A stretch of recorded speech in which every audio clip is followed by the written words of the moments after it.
वफाकी वज़ीर इत्तलात व नशरियात अताउल्लाह तारा ने कहा है कि पाकिस्तान के 79वें यौम आज़ादी के मौके पर पूरी पाकिस्तानी कौम का सर फख्र से बुलंद है। पाक फौज ने हालिया जंग में असली दुश्मन भारत को बदतरीन शिकस्त से दोचार किया। इस शानदार कामयाबी पर आलमी सतह पर पाकिस्तान की इज्जत और वक़ार में इजाफा हुआ। ये तारीखी फतह अफवाज पाकिस्तान के नाकाबिल शिकस्त जज्बे और पेशा वाराना सलाहियतों का मुँह बोलता सबूत है।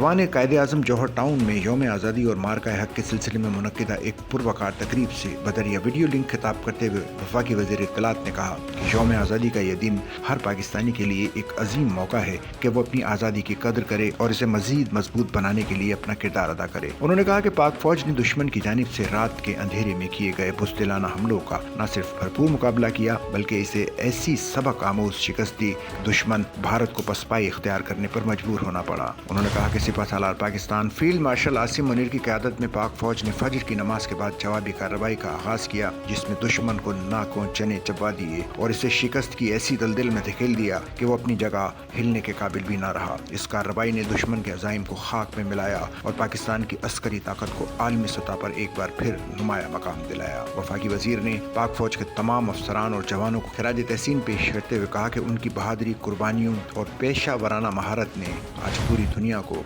पाकिस्तान की अस्करी कुव्वत और नज़्म व ज़ब्त को तस्लीम करने पर मजबूर कर दिया है। उन्होंने कहा कि ये फतह सिर्फ एक अस्करी कामयाबी नहीं बल्कि पाकिस्तानी कौम की इत्तेहाद, ईमान और नज़्म व ज़ब्त की अजीम मिसाल है। इस फतह ने पाकिस्तानी अवाम को ये बावर कराया है कि वो किसी भी मुश्किल हालात में अपने वतन की हिफाजत और तरक्की के लिए मुत्तहिद होकर मुकाबला कर सकते हैं। सच्चल न्यूज़ नेटवर्क की वीडियोस में खुश आमदेद। नाजरीन, वीडियो से मुतालिक अपनी कीमती राय का इजहार कमेंट बॉक्स में ज़रूर करें और चैनल को सब्सक्राइब करें।